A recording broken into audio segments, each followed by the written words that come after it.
I know the feeling. You're scrolling through a sea of glossy images and glossy specs, and every receiver looks like it could turn your living room into a mini cinema. Then you finally click buy, set it up, and the whole thing feels underwhelming, like the hype was more about the marketing than the actual performance.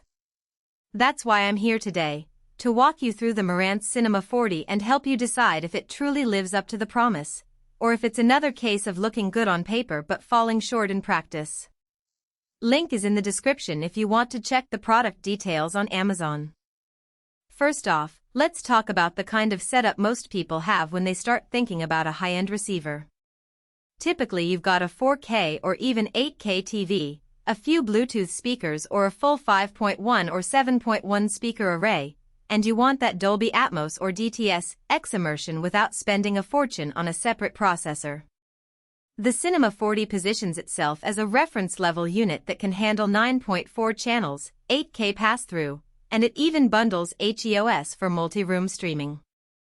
In the real world, that translates to three main questions. Can it actually drive a full speaker system without hiccups? Is the user interface intuitive enough for daily use? And does the all-in-one claim really save you money or just add another layer of complexity? If you're the type who loves a clean, minimalist setup, one receiver, one remote, and a handful of speaker cables, this model is aimed right at you. The front panel is sleek, a mix of silver and gold that sits nicely on any entertainment console, and the physical layout of inputs feels logical. The HDMI board supports 8K and the latest HDR formats, so if you upgrade your TV in the next couple of years, you won't have to replace the receiver. For someone who already has a 7.1 or even a 9.2 speaker system, the extra 2 channels can be useful for adding height speakers for Atmos, and the built-in room calibration, though not named here. Marantz typically includes a version of Odyssey, helps balance everything without you having to become an acoustic engineer. On the flip side, if you're still on a 5.1 setup and don't plan to expand beyond that, you might be paying for capabilities you'll never use.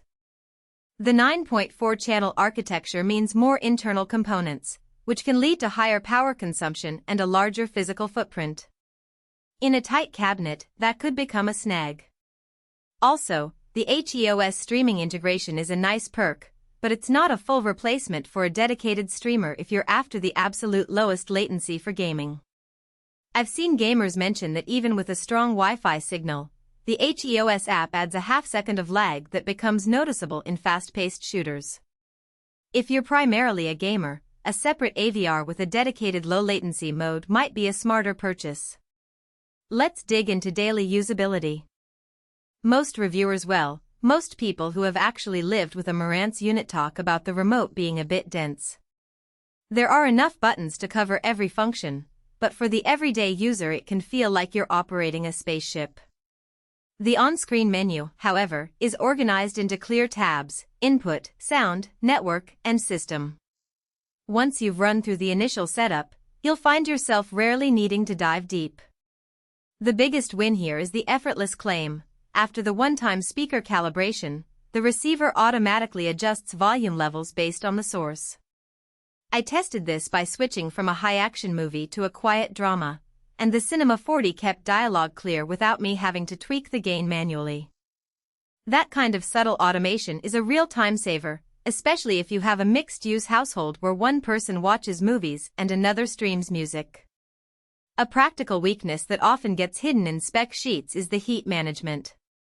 The Cinema 40 runs hot, which is normal for a high-power unit, but it does mean you need to leave some breathing room around the back of the chassis.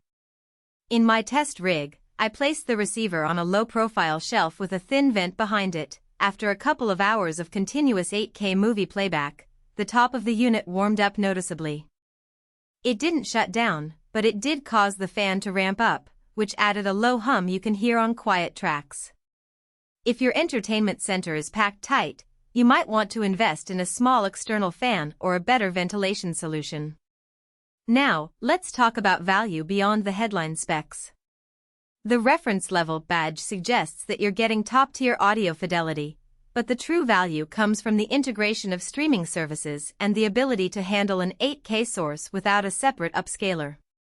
For someone who already subscribes to multiple music platforms, The HEOS integration means you can pull Spotify, Tidal, or Amazon Music directly through the receiver, using the same speakers you already own. That eliminates the need for an extra streaming box, which can save both cost and space. Moreover, the built-in Dolby Atmos